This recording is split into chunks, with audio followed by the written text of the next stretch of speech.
The TITAN-SVX 5.0 is a single-axis wireless communication version of the TITAN-SVX Servo family.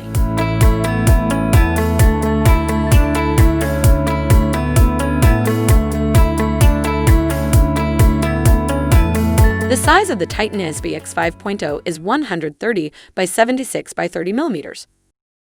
The TITAN-SVX 5.0 has two power inputs, one for the logic power and one for the motor power, both with a range of 24 to 48 volts DC.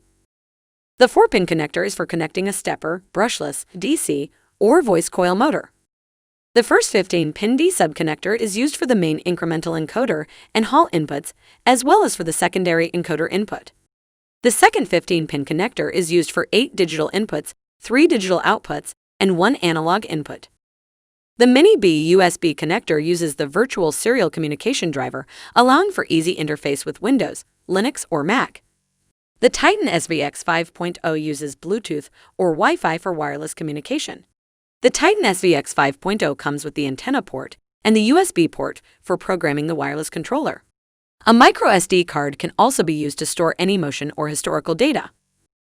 The dedicated second site communication port is used for sharing the Motion Edge analytics data with the host or to the cloud. The TITAN-SVX 5.0 comes with the second site motion analytics algorithm, ready to be enabled to monitor, predict, and prevent future potential failures. The TITAN-SVX series, simplifying the servo for the Industry 4.0.